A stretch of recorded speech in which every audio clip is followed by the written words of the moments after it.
आप सभी को राधे राधे, जय श्री कृष्णा। दोस्तों, महाशिवरात्रि आने वाली है और जिस किसी के घर में भी लड्डू गोपाल यानी ठाकुर जी विराजमान है, उन लोगों को भूलकर भी महाशिवरात्रि के दिन यह भूल नहीं करनी है। अगर आप महाशिवरात्रि के दिन यह भूल करते हो तो जो ठाकुर जी है, जो लड्डू गोपाल है, वह आपसे रूठ जाएंगे, वो नाराज हो जाएंगे। आज लीला कथा के माध्यम से ठाकुर जी ने अपने भक्तों का बहुत अच्छा मार्गदर्शन किया है। साथ ही साथ इस वीडियो में आपको पता चलेगा कि अगर हमारे घर में युगल सरकार है, लड्डू गोपाल विराजित है, तो हमें किस प्रकार से महाशिवरात्रि का पूजन करना चाहिए, हमें पूजा के समय क्या भूल नहीं करनी चाहिए और किस प्रकार से हमें भोग इत्यादि लगाना चाहिए। तो लीला कथा को अंत तक अवश्य सुनना, बहुत ही ज्ञानवर्धक लीला कथा है। अगर आप इस प्रकार से ठाकुर जी की सेवा करते हुए महाशिवरात्रि के दिन श्री शंकर भोलेनाथ और माता पार्वती का पूजन करोगे तो आपको शिव जी और पार्वती के साथ साथ विष्णु भगवान और लक्ष्मी माता का भी आशीर्वाद प्राप्त होगा। अगर आप भूल ना करते हुए महाशिवरात्रि के दिन दोस्तों इस प्रकार से पूजन करते हो जिस प्रकार से मनोदीप जी ने किया, क्योंकि आज की लीला कथा मनोदीप जी ने हमारी साथ शेयर की है, तो आपके ऊपर माता लक्ष्मी भी प्रसन्न होकर धन की वर्षा करती है। साथ ही साथ माता पार्वती आपको अखंड सौभाग्यवती भव का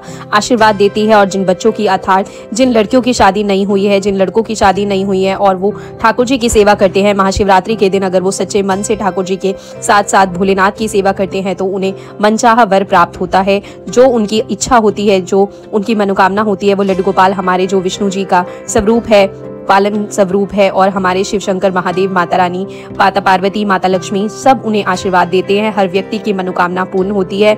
मनोदीप जी कहते हैं कि वे बहुत समय से लड्डू गोपाल की सेवा कर रही थी। उनके घर में लड्डू गोपाल विराजित थे, लेकिन साथ ही साथ वो अन्य देवी देवताओं की भी पूजा करती थी। लेकिन मनोदीप जी कहती हैं कि उनके जो ठाकुर जी थे, उनके लड्डू गोपाल, वे सभी देवी देवताओं से अलग एक टेबल पर, उन्हें सिंहासन पर विराजमान थे और उनके मंदिर में बाकी के सारे देवी देवता थे। क्योंकि मंदिर बहुत छोटा था, ज्यादा स्पेस नहीं था, इस वजह से मनोदीप जी कहती हैं कि उन्होंने मंदिर के पास ही ठाकुर जी यानी लड्डू गोपाल जी का टेबल पर आसन लगाकर बड़ी ही अच्छे से उस टेबल को सजाकर उस टेबल पर विराजित किया था। फागुन मास की महाशिवरात्रि थी। मनोदीप जी कहती हैं कि उन्होंने सुबह उठकर ठाकुर जी को रोज की तरह स्नान कराया, भोग लगाया, घर के मंदिर में पूजा पाठ किया। उसके पश्चात वे शिव शंकर महादेव को जल समर्पित करने के लिए यानी उनका जल अभिषेक करने के लिए मंदिर चली गई। शिवरात्रि के पूजन के लिए उन्होंने अलग से भोग बनाया था, अलग से फ्रूट्स मंगाए थे, बेलपत्र इत्यादि की व्यवस्था की थी। पूजा करने के पश्चात जो है वह मंदिर चली गई और मंदिर जाकर उन्होंने जितना भी उनके पास सामग्री शिवरात्रि के लिए उन्होंने व्यवस्था की थी, वे सब सामग्री जो है मंदिर में भोलेनाथ को समर्पित कर दी। का रोज का नियम होता था उनका कि वे सुबह सुबह उठकर ठाकुर जी को स्नान कराने के पश्चात दूध का भोग लगाती हैं। उसके पश्चात 11 बजे के करीब वे फ्रूट्स इत्यादि का भोग ठाकुर जी को लगाती है। अब जब वे मंदिर से लौट कर आई, उसके पश्चात उन्होंने अपना घर का सारा काम किया और फिर ठाकुर जी को जैसे ही 11 बजे वो भोग देने लगी तो वे कहती हैं कि जो शिवरात्रि के लिए उन्होंने बेर रखे थे वो समाप्त हो चुके थे, क्योंकि वो मंदिर में समर्पित कर चुकी थी। अब उनके पास फ्रूट्स में केला, सेब वगैरह थे, तो ठाकुर जी को उन्हीं का भोग उन्होंने लगा दिया। ऊपर से जो उन्होंने लड्डू बनाए थे वो भी अब समाप्त हो चुके थे, इसीलिए उन्होंने ठाकुर जी को जो है सिर्फ और सिर्फ फ्रूट्स का भोग लगाकर अपना काम करना शुरू कर दिया। उनके मन में यही विचार चल रहा था कि आज तो शिवरात्रि है, आज भोलेनाथ का दिन है, आज शिव शंकर महादेव का दिन है, शिव जी भगवान को ही जो है लड्डू, बेलपत्र, धतूरा इन सब चीजों का भोग लगता है। और ठाकुर जी की वे जिस प्रकार से नित्य नियम के मतलब डेली रूटीन में जो सेवा करती थी उसी प्रकार से सेवा कर रही थी। जब रात के समय उन्होंने ठाकुर जी को विश्राम कराया और विश्राम कराने के पश्चात स्वयं भी वह विश्राम आराम करने के लिए चली गई, तो वे कहती है कि उनके साथ एक ऐसी अद्भुत घटना घटी जिसे याद करने के पश्चात आज भी उनके रोंगटे खड़े हो जाते हैं। वे कहती हैं कि 3 बजे के आसपास बड़े जोर से घर में आवाज सुनाई दी। वो आवाज सुनकर घबरा कर उठकर उन्होंने बाहर जाकर देखा तो कोई नहीं था। मनदीप जी कहती हैं कि जैसे ही वे अपने कमरे की तरह चलने लगी, फिर से उन्हें आवाज सुनाई दी। इस बार उन्हें पता चला कि यह आवाज मंदिर की ओर से आ रही है। वे दौड़कर मंदिर की तरफ गई, वे घबरा गई। उन्होंने सोचा कि शायद मंदिर में कोई जीव जो है घुस गया है और वह उनके ठाकुर जी को हानि ना पहुंचा दे। वहां पर काफी आवाज हो रही है, इस वजह से वे मंदिर में जाती हैं। वहां जाकर जब उन्होंने देखा जो उन्हें श्री शंकर भोलेनाथ के सामने सुबह के समय प्रसाद चढ़ाया था, यानी राजगिरी के लड्डू, रामदाना के लड्डू और जो बेर उन्होंने चढ़ाए थे वो सब जो है मंदिर से नीचे गिरे हैं। अब वह दौड़कर उस प्रसाद को उठाती है और सोचती है कि ये कोई चूहा वगैरह आकर प्रसाद को गिरा गया होगा। घबराने की आवश्यकता नहीं है। सारा प्रसाद उठाकर अब वो वापस से सोने के लिए चली गई। सोते ही उन्हें एक स्वप्न दिखाई दिया, उन्हें एक बच्चा दिखाई दिया। वह बच्चा जोर जोर से रो रहा था। मनदीप जी कहती हैं कि वह उस बच्चे को चुप कराने की कोशिश करती है और बड़े ही प्रेम के साथ उस बच्चे से रोने का कारण पूछती है, तो वह बच्चा बड़े गुस्से से देखते हुए मनदीप जी से कहता है कि तुमने मुझे आज लड्डू नहीं दिया, तुमने मुझे बेर नहीं खिलाए, मुझे तुमसे कोई बात नहीं करनी। और ये कहते हुए वह बच्चा घर से बाहर चला गया। मनदीप जी कहती हैं कि वो इतना प्यारा बच्चा था, उसे जाते हुए देखकर मैं उसके पीछे दौड़ने लगी, उसे आवाज लगाने लगी और मैं उसका नाम भी नहीं जानती थी, लेकिन स्वप्न में मैं उसे गोपाल गोपाल कहकर पुकार रही थी। उस बच्चे ने मेरी एक नहीं सुनी और आगे चौराहे पर जाने के पश्चात मनदीप जी कहती हैं एकदम से वो बच्चा अंतर्ध्यान हो गया। जब सुबह उठकर मनदीप जी कहती हैं कि मैं मंदिर में गई और ठाकुर जी को स्नान कराने के लिए उठाया तो मेरे पैरों के नीचे से जमीन निकल गई। मनदीप जी कहती हैं जैसे ही मैंने ठाकुर जी को अपनी गोदी में लिया, उनकी पोशाक उतारने लगी तो अचानक से मैंने देखा जो ठाकुर जी के वस्त्र थे, जो मेरे बाल गोपाल के वस्त्र थे, उनके सारे वस्त्रों पर रामदाना लगा है, यानी लड्डू का जो है छोटे छोटे से वो दाने होते हैं, उनकी पूरी पोशाक पर वो दाने लगे हुए हैं, उनके मुख पर, उनके होठों के पास लड्डू के छोटे छोटे दाने लगे हैं। ऐसा लग रहा था मानो ठाकुर जी ने बहुत सारे लड्डू का भोग लगाया हो। उनके सिंहासन के पास भी बेर पड़े थे। अब इस दृश्य को देखकर मनदीप जी कहती हैं मेरी आंखें फटी की फटी रह गई, क्योंकि मैंने सचमुच अपने ठाकुर जी को, अपने लड्डू गोपाल को जो है बेर का नहीं बल्कि केले का भोग लगाया था। और जो मैंने प्रसाद के लिए, शिवरात्रि के प्रसाद के लिए लड्डू बनाए थे वो बहुत कम मात्र में बने थे, इसीलिए मंदिर में भोलेनाथ के सामने चढ़ाने के पश्चात जो 5 लड्डू बचे थे वह मैं मंदिर में शिवलिंग पर जल अभिषेक करते समय वहां पर प्रसाद के रूप में चढ़ाकर आ गई थी। तो इसीलिए मैं ठाकुर जी को लड्डू का भोग भी नहीं लगा पाई थी। लेकिन ये अद्भुत दृश्य देखकर मेरे पैरों के नीचे से जमीन निकल गई। मुझे अपने सपन के बारे में याद आया। मेरी एक सखी भी लड्डू गोपाल की सेवा करती है और वे सारे देवी देवताओं की भी पूजा करती है। मैंने ठाकुर जी को स्नान कराने के पश्चात उसे फोन मिलाया और उसे घर बुलाकर सारी बातें बताई। मनदीप जी कहती हैं कि मेरी उसी सखी ने फिर मेरा मार्गदर्शन किया। तो दोस्तों मैं भी आपको बताना चाहती हूँ कि अगर आपके घर में लड्डू गोपाल जी विराजित है तो फिर आपको क्या करना है। जहाँ पर आपके बाल गोपाल विराजित है वहीं पर आपको जो है माता पार्वती, गणेश जी, श्री शंकर महादेव की एक तस्वीर को रखना है। अगर उसमें कार्तिकेय जी भी है तो बहुत अच्छी बात है, अगर नहीं है तो हम मन में ही उनका ध्यान करेंगे। उन सब की तस्वीर जो है ठाकुर जी के पास रखनी है। और फिर पूजा की सामग्री, सारी सामग्री आपको जो भी महाशिवरात्रि की पूजा में चाहिए वो सब आपको थाली में लगा लेनी है। देखिए महाशिवरात्रि के दिन सबसे पहले हमें 3 पत्तों वाले बेलपत्र चाहिए, धतूरा चाहिए, दुर्वा चाहिए, घास जिसको हम बोलते हैं दुर्वा को, वो चाहिए जो हम नंदी महाराज को और गणेश जी को समर्पित करते हैं। अगर देखें लड्डू गोपाल घर में विराजित है तो उनके साथ उनकी गैया भी विराजित होती है, तो हमें गैया के लिए भी वो ध्रुव घास रख लेनी है। उसके पश्चात हम शिव जी भगवान के भोग के लिए जो है बेर और कोई अन्य अतिरिक्त फल भी रख सकते हैं, लेकिन बेर का होना अति अनिवार्य है। हमें बेर जो है वो ठाकुर जी के भोग के लिए और शिव जी भगवान के भोग के लिए रखने हैं। अगर आपने राजगिरी के यानी रामदाना लड्डू बनाए हैं तो वह लड्डू भी आपको भोग में रखने हैं। मैं अभी आपके लिए ये वीडियो बना रही हूँ, इसीलिए अभी तक मैंने लड्डू तैयार नहीं किए हैं, लेकिन शिवरात्रि के दिन आप रामदाना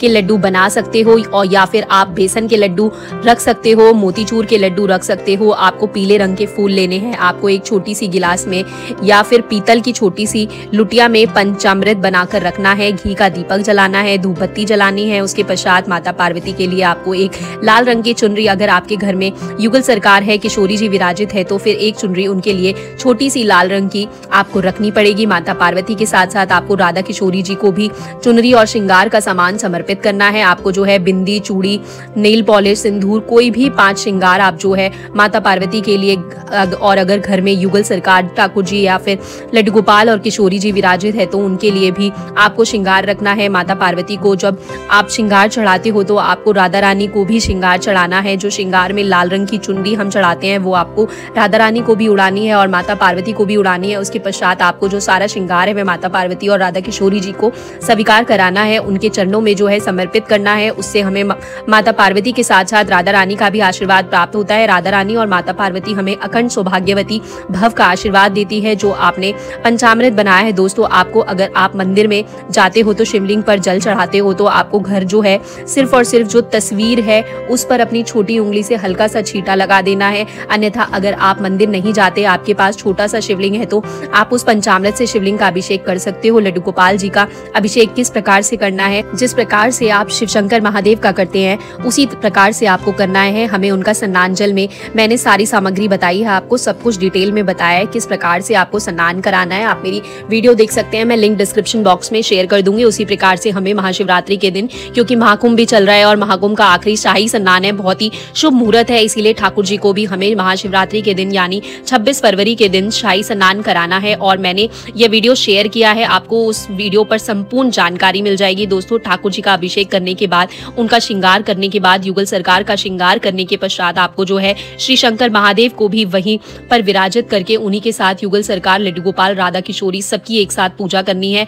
सबको वही भोग समर्पित करना है जो आप महादेव को लगाते हो, चाहे वो लड्डू का भोग हो, चाहे वह बेर का भोग हो। आपको जो है बेलपत्र भी ठाकुर जी को समर्पित करने हैं। कहते हैं बेलपत्र ठाकुर जी को समर्पित करने से सुख और समृद्धि मिलती है। श्री शंकर महादेव को बेलपत्र समर्पित करने से हमें उनका आशीर्वाद प्राप्त होता है और हम जन्म जन्म के पापों से मुक्त होते हैं। शिव जी भगवान को जब हम भोग लगाते हैं दोस्तों, तो उसमें तुलसी पत्र नहीं रखा जाता, क्योंकि हम श्री शंकर महादेव को तुलसी पत्र रखकर भोग नहीं लगा सकते। इसीलिए जब आप ठाकुर जी को भोग लगाते हो तो आप भोग में तुलसी पत्र रखिए, और आप जब श्री शंकर महादेव को भोग लगाते हो तो आप तुलसी पत्र को जो है उठा लीजिए। माता पार्वती को श्रृंगार समर्पित करते हुए, गणेश जी भगवान और नंदी भगवान को जो है ध्रुवा समर्पित करते हुए, उन सभी के चरणों में हम बेलपत्र, धतूरा, पीले रंग के पुष्प सभी समर्पित करते हैं, श्रृंगार समर्पित करते हैं। उसके पश्चात हम ठाकुर जी की, भोलेनाथ की सबकी आरती पूजा करते हैं। माता पार्वती को हम जो है चुनरी के रूप में वस्त्र समर्पित करते हैं, लेकिन महादेव, गणेश जी भगवान, कार्तिकेय भगवान को हम जो है हमारे पास जो कलावा होता है उस कलावे से हम